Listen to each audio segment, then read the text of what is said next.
മഹത്വപ്പെടുമാറാകട്ടെ. ഇപ്പോൾ നമ്മളെ മധ്യയിരിക്കുന്ന ബ്രദർ ടോമി താൻ ചങ്ങനാശ്ശേരി സ്വദേശിയാണ്. ജീവപര്യന്തം ശിക്ഷിക്കപ്പെട്ട് പൂജപ്രസിഡന്റ് ജയിലിലടക്കപ്പെട്ടതായിരിക്കുന്ന ടോമിയുടെ ജീവിതത്തിൽ സ്വർഗ്ഗ ദൈവം അത്ഭുതം പ്രവർത്തിക്കാനിടയായി. തന്റെ സ്വന്തം ജീവിതാനുഭവം താനിപ്പോൾ നമ്മളുമായി പങ്കുവയ്ക്കും. അതിനായി ബ്രദർ ടോമിയെ ക്ഷണിക്കണം. കർത്താവിന്റെ വലിയ നാമം മഹത്വപ്പെടുമാറാകട്ടെ. എന്നെ പരിചയപ്പെടുത്തല്ലോ, പേര് ടോമി എന്നാണ്. എന്റെ വീട് ചങ്ങനാശ്ശേരിയിലാണ്.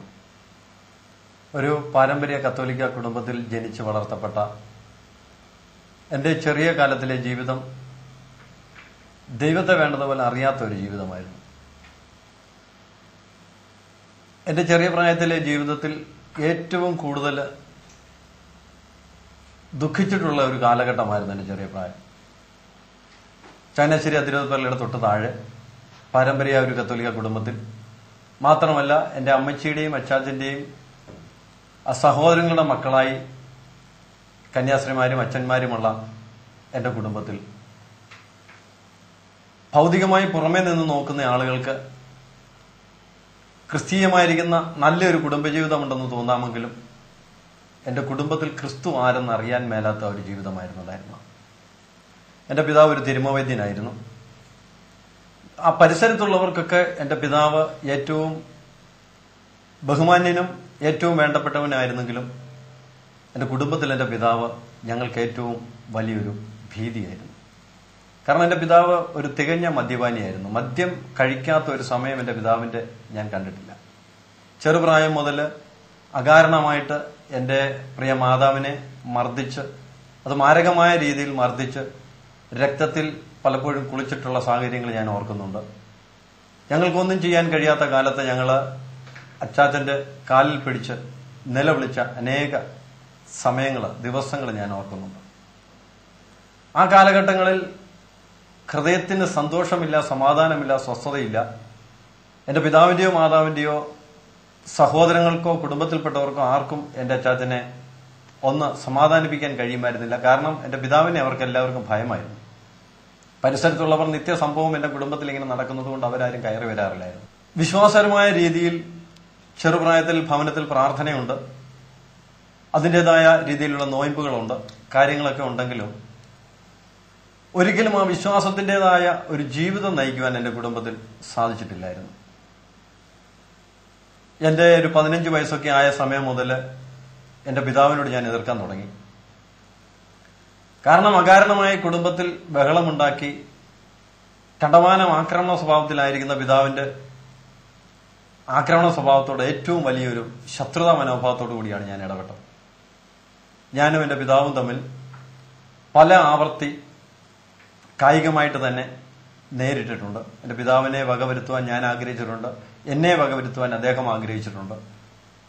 എന്നാൽ ഇന്ന് ഞാൻ വിചാരിക്കുന്നു, പല സമയങ്ങളും പല സന്ദർഭങ്ങളും അനുകൂലമായി കിട്ടിയിട്ടും എനിക്ക് എന്റെ പിതാവിനെയോ അദ്ദേഹത്തിന് എന്നെയോ വകവരുത്താൻ സാധിക്കാതെ പോയത് അന്ന് നിരാശാജനകമായിരുന്നെങ്കിലും ഇന്ന് ഞാൻ വിചാരിക്കുന്നു, എന്റെ സ്വർഗത്തിലെ ദൈവം എന്നെയും എന്റെ പിതാവിനെയും തമ്മിൽ അങ്ങനൊരു അവസ്ഥ വരാതെ സംരക്ഷിച്ചത് ഇന്ന് കർത്താവിന്റെ നാമത്തിന് മഹത്വം കൊടുക്കാൻ വേണ്ടിയായിരുന്നു ഞാൻ വിശ്വസിക്കുന്നത്. കാരണം ഒരുവൻ അമ്മയുടെ ഉദരത്തിൽ ഉരുവാകുന്നതിന് മുമ്പ് അവനെക്കുറിച്ച് പദ്ധതിയിട്ടിരിക്കുന്ന കർത്താവ്, ഞാൻ എന്റെ അമ്മയുടെ ഉദരത്തിൽ ഉരുവാകുന്നതിന് മുൻപ് ഞാൻ എന്തായി തീരണമെന്ന് എന്റെ കർത്താവ് കണ്ടിട്ടുണ്ടായിരുന്നുവെന്ന് ഇന്ന് എനിക്ക് ബോധ്യമാകുന്നു. എന്റെ വിദ്യാഭ്യാസം 10ാം ക്ലാസ്സോടുകൂടി നഷ്ടപ്പെട്ടു. ജീവിതത്തിൽ സ്ഥിരമായിട്ട് കലഹമുണ്ടായി. എന്റെ പിതാവിനോടുള്ള മാനസിക ആ വികാരം അത് ശത്രുതാ മനോഭാവത്തിൽ വളർന്നു വന്നപ്പോൾ എന്റെ ഹൃദയം കഠിനമായി. എനിക്ക് വെളിയിലുള്ള സുഹൃത്തുക്കൾ പലരും ക്രൂര മനോഭാവത്തോടുകൂടി പ്രവർത്തിക്കുന്നൊക്കെ ചില സുഹൃത്തുക്കളായിരുന്നു എനിക്കുണ്ടായിരുന്നത്. അങ്ങനെയുള്ള ചില കൂട്ടുകെട്ടുകളുമായി വെളിയിൽ പോയി ബഹളമുണ്ടാക്കുകയും പലപ്പോഴും അടിയും അതുപോലുള്ള സംഭവങ്ങൾ അനേകം ഉണ്ടാവുകയും ചെയ്തു. എന്നാൽ എന്റെ മനസ്സിൽ അന്ന് മാനസികമായി എനിക്കൊരു മുറിവേൽപ്പിക്കുകയോ എന്നെ പരിഹസിക്കുകയോ ചെയ്യുന്ന വ്യക്തികളെ പ്രതികാരം ചെയ്തിട്ടല്ലാതെ കിടന്നുറങ്ങുന്ന ഒരു മനോഭാവം എനിക്ക് അന്ന് ഉണ്ടായിരുന്നില്ല. അങ്ങനെ വെളിയിലാകെ വിഷയമായി. എന്റെ കുടുംബത്തിൽ എന്റെ പിതാവുമായിട്ടുള്ള വിഷയം രൂക്ഷമായി. എനിക്ക് വെളിയിൽ സമാധാനമില്ല, അകത്ത് സമാധാനമില്ല. അല്പ സമാധാനത്തിന് വേണ്ടി ചങ്ങനാശ്ശേരി അതിരൂപത കത്തീഡ്രലിന്റെ സെമിത്തേരിയിൽ രാത്രി കാലങ്ങളിൽ ഒരല്പ സമാധാനത്തോടെ കിടന്നുറങ്ങുവാൻ വേണ്ടി ഞാൻ ആഗ്രഹിച്ച് അവിടെ സമയം ചെലവഴിച്ചിട്ടുണ്ട്. അങ്ങനെ ചെറുപ്രായത്തിൽ ഒട്ടും സമാധാനമില്ലാതെ എവിടെ എന്ത് കാര്യങ്ങൾക്ക് പോയി ബന്ധപ്പെട്ടാലും അവിടെ എല്ലാം പ്രശ്നങ്ങളായിട്ട് സമാധാനമില്ലാത്തൊരു വലിയ കാലഘട്ടം എന്റെ ജീവിതത്തിലുണ്ടായിരുന്നു. ഈ സമയത്തൊക്കെയും എന്റെ മാതാവ്, എന്റെ അമ്മച്ചി എന്നെ ഓർത്ത് കണ്ണുനീരൊഴുക്കുന്ന സമയങ്ങളിൽ ഞാൻ ഓർക്കുന്നു. അകത്ത് ഞാനുമായി പ്രശ്നം ഉണ്ടാകുമ്പോൾ നിലവിളിച്ചുകൊണ്ട് എന്നെ കെട്ടിപ്പിടിക്കുന്ന എന്റെ അമ്മച്ചിയെ ഞാൻ ഓർക്കുന്നു. വെളിയിൽ ഞാൻ പോയി പ്രശ്നം ഉണ്ടാക്കുമ്പോൾ അതിനോടനുബന്ധിച്ചുള്ള പല വിഷയങ്ങളിലും മാനസികമായി തകരുന്ന, നിലവിളിക്കുന്ന, എന്നോട് മോനെ അച്ചാച്ചനോ ഇങ്ങനെയായി, മോൻ ഇങ്ങനെയാകരുതെന്ന് പറഞ്ഞ് കാല് പിടിക്കുന്നത് പോലെ യാചിക്കുന്ന എന്റെ അമ്മച്ചിയെ ഞാൻ ഓർക്കുക. അന്നൊന്നും എനിക്ക് ഈ മാതാവിന്റെ കണ്ണുനീരിന്റെ ആ വിലയോ, അല്ലെങ്കിൽ എനിക്ക് അന്ന് ഈ അവസ്ഥയിൽ നിന്ന് രക്ഷപ്പെടണമെന്ന് ആഗ്രഹമുണ്ടെങ്കിലും അതിനുള്ളൊരു സാധ്യതയോ സാഹചര്യമോ ഇല്ലായിരുന്നു. എന്റെ 20ാമത്തെ വയസ്സിൽ ചങ്ങനാശ്ശേരിയിൽ എന്റെ വീടിന്റെ പരിസരത്ത് തന്നെ ഉണ്ടായ ഒരു കൊലക്കേസിൽ ഞാൻ പ്രതിയാകുകയും 1988 മാർച്ച് 14 എന്നെ ജീവപര്യന്തം ശിക്ഷിച്ച് പൂജപ്പുര സെൻട്രൽ ജയിലിൽ അടയ്ക്കപ്പെടുകയും ചെയ്തു. ഈ കാലഘട്ടത്തിൽ ഞാൻ ചെയ്യുന്ന ഒരു കാര്യങ്ങളിലും എനിക്ക് മനസ്താപം ഉണ്ടാകാമായിരുന്നില്ല.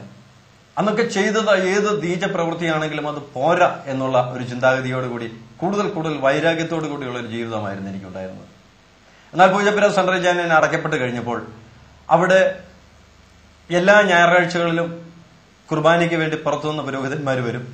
ഞാനൊരു കത്തോലിക്ക വിശ്വാസത്തിലുള്ള ആളായിരുന്നതുകൊണ്ടും കത്തോലിക്ക വിശ്വാസമാണ് ഏറ്റവും ശരിയെന്ന് പൂർണ്ണമായി ചിന്തിച്ച് അടിയുറച്ച് വിശ്വസിക്കുന്ന വ്യക്തിയായിരുന്നതുകൊണ്ടും മറ്റുള്ള അവിടുത്തെ യാതൊരു കൂട്ടായ്മകളെയും ഞാൻ അംഗീകരിക്കുകയില്ലായിരുന്നു. ഈ കുർബാനയുടെ സമയത്ത് ഞാൻ അവിടെ പോവുകയും കുമ്പസാരിക്കുകയും കുർബാന കൈക്കൊള്ളുകയും കുർബാനയിൽ മുഴുവൻ സമയം പങ്കുകൊള്ളുകയൊക്കെ ചെയ്യുമെങ്കിൽ എന്റെ മനസ്സിനൊരു സ്വസ്ഥതയില്ലാതെ, ആശ്വാസമില്ലാതെ ദിവസങ്ങൾ കടന്നുപോയി. ആ കാലങ്ങളിൽ ഞാൻ അവിടെ കിടക്കുമ്പോൾ എനിക്കെതിരെ സാക്ഷി പറഞ്ഞ വ്യക്തികളെ ഞാൻ ഓർക്കും. അവർക്കെതിരെ പ്രതികാരം ചെയ്തതായിട്ടുള്ള കണക്കൂട്ടലുകൾ ഞാൻ നടത്തും. അങ്ങനെ ഏകദേശം ഒരു 4-5 മാസങ്ങൾ കടന്നുപോയി. ആദ്യത്തെ പരോളിന് ഞാൻ പുറത്തേക്ക് ഇറങ്ങി. ആ പരോളിൽ ഞാൻ എന്റെ ഭവനത്തിൽ വന്നപ്പോൾ എന്റെ ഒരു സുഹൃത്തിന്റെ ചേച്ചി, പാത്തിക്കൽ വത്സമ്മ എന്ന് പറയുന്ന ഒരു ചേച്ചി എന്നെ സമീപിക്കുകയും എന്നെ ആശ്വസിപ്പിക്കുകയും ഒക്കെ ചെയ്തു. ആ ചേച്ചി അന്ന് എന്നോട് പറഞ്ഞു, പോട്ടയിൽ ഒരാശ്രമമുണ്ട്, മോൻ അവിടെ കടന്നുപോയി അവിടെ ധ്യാനം കൂടണം, മോന്റെ മനസ്സിന്റെ അവസ്ഥകൾക്കൊക്കെ മാറ്റം വരും. ഇങ്ങനെ പോയി കഴിഞ്ഞാൽ മോനെ അത് ജനത്തിന്റെ മധ്യത്തിൽ അപഹാസ്യ വിഷയമായി തീരുക, കുടുംബം തകർന്നു പോകും. ഇതൊക്കെ ആ ചേച്ചി പറഞ്ഞെങ്കിലും ധ്യാനത്തോട് എനിക്ക് താല്പര്യമുണ്ട്. പക്ഷെ എന്റെ ജീവിതത്തിൽ എനിക്കൊരു മാറ്റം കിട്ടുമെന്ന് എനിക്ക് വിശ്വാസമില്ലായിരുന്നു. എന്നാൽ ആ ചേച്ചിയുടെ നിർബന്ധപ്രകാരം ഞാൻ അപ്രാവശ്യം തന്നെ ആ പോട്ടയിൽ, ചാലക്കുടിയിലുള്ള പോട്ടയിൽ ആശ്രമത്തിൽ ഞാൻ പോവുകയും അവിടെ 3 ദിവസക്കാലത്തോളം യാതൊരു മനസ്സിന് സന്തോഷമില്ലാത്ത രീതിയിൽ ഒരു കെട്ടപ്പെട്ട അവസ്ഥയിൽ അവിടെ ആ ആരാധനയുടെയും പ്രാർത്ഥനയുടെയും ആ വചന ധ്യാനത്തിന്റെയും ഒക്കെ മധ്യത്തിൽ യാതൊരു സ്വസ്ഥതയും ഇല്ലാത്തതുപോലെ ഞാൻ കഴിയാനിടയായി. എന്നാൽ അവിടെ ധ്യാനം തീരുന്നതിന്റെ തലേ ദിവസം ഒരു ഉപവാസമുണ്ട്.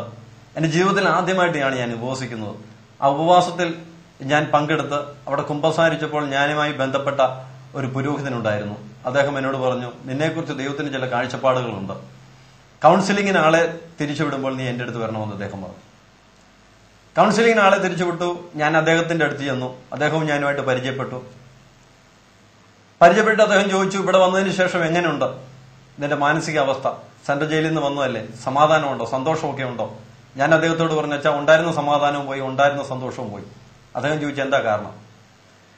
ഞാൻ അദ്ദേഹത്തോട് പറഞ്ഞു, ഇവിടെ കൈയടിച്ച് ഹല്ലേലൂയ സ്തോത്രം എന്ന് പറഞ്ഞ് ജനങ്ങൾ തുള്ളുന്നതിനകത്ത് എനിക്ക് ഒരിക്കലും അംഗീകരിക്കാൻ സാധ്യമല്ല. കാരണം ഞാനായിരിക്കുന്ന ആ സമൂഹത്തിൽ ഒരിക്കലും ഇതിനെ അംഗീകരിച്ചിട്ടില്ല, ഇത് ശരിയല്ലെന്ന് എന്നെ പഠിപ്പിച്ചിട്ടുണ്ട്. അതുകൊണ്ട് ഇവിടെ വന്നത് തന്നെ ഏറ്റവും വലിയ അബദ്ധമെന്ന് തോന്നിയിരിക്കുക. അപ്പോൾ അദ്ദേഹം എന്റെ അടുത്ത് ചോദിച്ചു, മോനെ നീ ബൈബിള് കൊണ്ടുവന്നിട്ടുണ്ടോ? അത് ഞാൻ ബൈബിള് കൊണ്ടുപോയിട്ടില്ല. ഞാനൊരു സാധാരണ ടൂർ പോകുന്നത് പോലെ കടന്നു ചെന്നതാണ് ധ്യാനത്തിന്. അന്ന് പ്രാർത്ഥനയ്ക്ക് പോകുമ്പോൾ ബൈബിൾ കൊണ്ടുപോകണമെന്ന് എനിക്കറിയത്തില്ല. വചനം അധികം കേട്ടുള്ള പരിചയം എനിക്കില്ല.